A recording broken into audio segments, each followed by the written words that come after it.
Hello, this is Jared. I'm starting a new game of City Skylines. So I played this game before, but this is my first recording. So you'll see how I play this game. And I find this game is mostly about traffic management.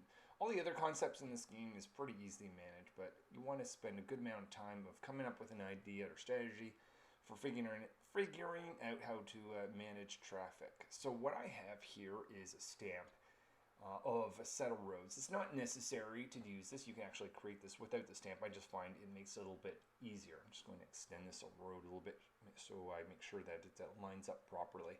And the idea of this set of roads is pretty much the pedestrian walkway. Again, you can create this yourself. I just find it a bit tedious. That's why I like to use the stamp feature.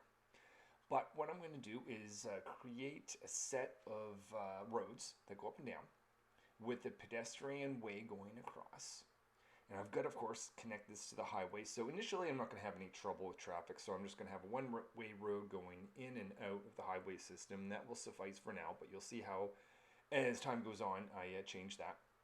So actually, let's take a shift gears for a moment, talk about water. So I need to provide water, and I also need to dump sewage. You want to put the sewage downstream such that that doesn't go into the water collection. Simple power production to begin with. I'm going to put a power line that goes across just one section of the zone spots that I built. And of course, I've got to make sure both the water intake and outtake is connected with power. And that's pretty much all I need to do with power.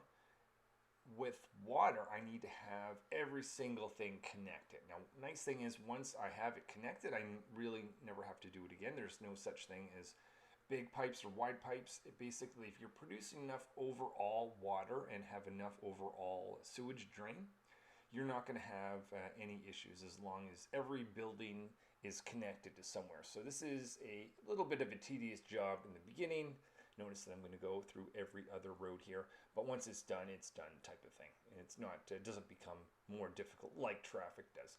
So notice I've got a little bit of space between them. That's just because I know that I'm never going to build or have anything zoned in the spots where those roads are. So I'm able to go in between every single road. Not the most essential thing, but that's how I do it.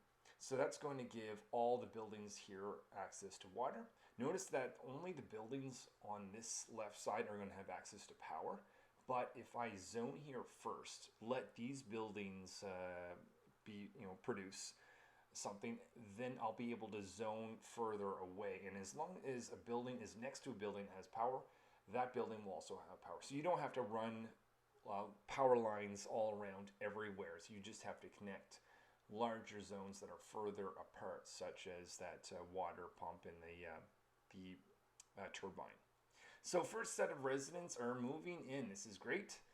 I'm going to continue the process of zoning such that the new zones will have access to power. If I were to zone everything, the one on the far right side will end up without power and not be happy. So that's why I'm taking my time a little bit, just waiting for some residents to move in before I move that process. And I'll do the exact same thing with the commercial and the industrial. Notice in the commercial, demand is going up a little bit. So I'll be able to do that there. And the general plan I have is to put an industry next to the highway, put the commercial so that that creates a buffer, a pollution buffer essentially between the residents and the industry, because residents don't like pollution.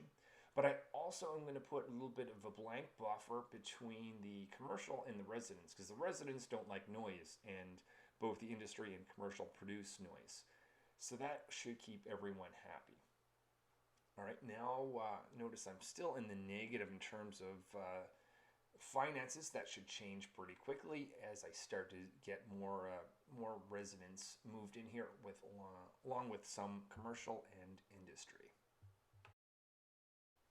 Didn't take too long to actually now be in the positive, getting 250 units of currency a day. Not enough power, so building the second power generation station.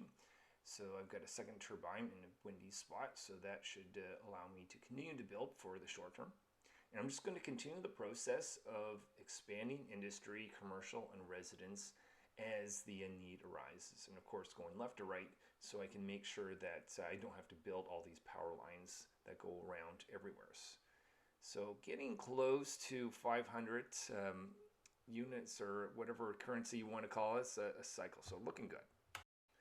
One of the things that I used to do is I always started with bigger roads. So I never had to have to upgrade them, but I find early on that didn't work well with finances. So little hamlets, essentially that means I can now build a dump. Now, actually talk about this.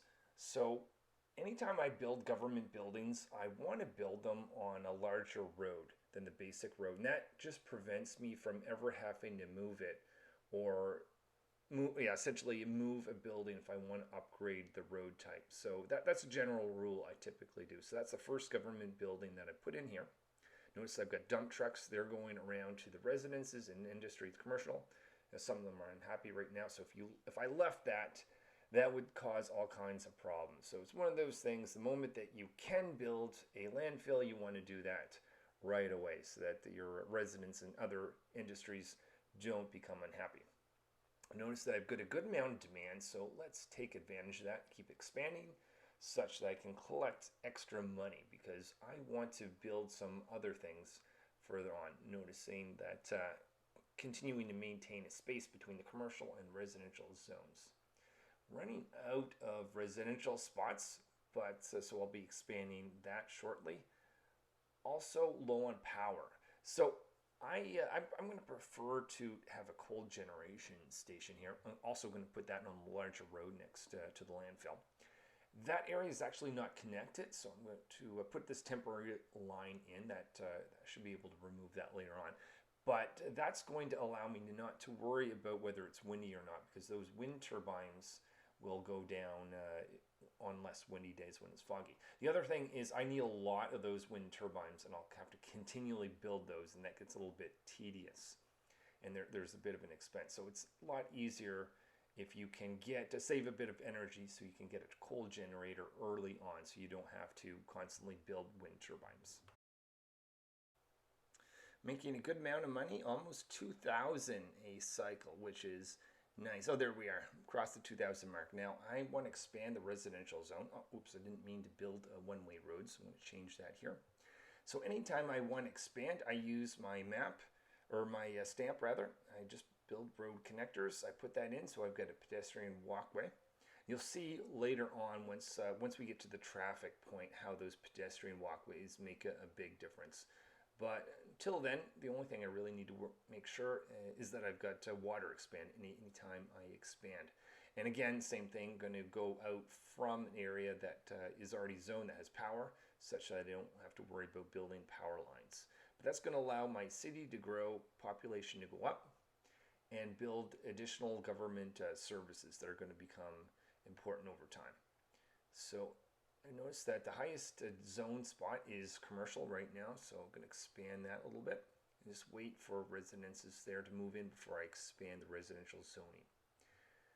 I might, Worthy Village. All right, police and fire station. Again, same thing as the dump. The moment you have access to building those, I recommend doing it. Again, I'm going to upgrade roads before they go in. I'm also going to make sure that the road that they're on, the police station and the fire station, is on the long side of the road. That will make sense later on when I go and make some upgrades to the roads that go across. Right now I won't worry about that, just other than saying that I'm going to make sure that those buildings are on, they're actually two rules. One, they're going to be on the bottom side of that road, so I'm never going to build government buildings on the top. And they're also going to be not on the road itself that goes across, but rather the longer roads. And yeah, so that'll make more sense once we get to the traffic portion of the game. So that's one of the rules that I'm going to do. Expanding commercial, anytime I do that, I'm going to remove some of the residence zones so that there's space between them and the commercial zones, because there's otherwise they'll be hit by noise pollution, and they'll actually take health damage from all that noise. Is one aspect of that game to be careful of. Despite the fire and police station, I'm still making a good amount of money. Now I think it's time to invest in a little bit of education. So same thing, I'm going to expand the roads, going to put this in a central location around the residences, and that's going to up the education value of those residences. And one of the things that they'll do, smarter residences produce a little bit less garbage, producing less demand for those trucks to go around, which is a nice thing. Also, some types of advanced businesses later on will like educated workers, so getting an early start on that is a nice thing.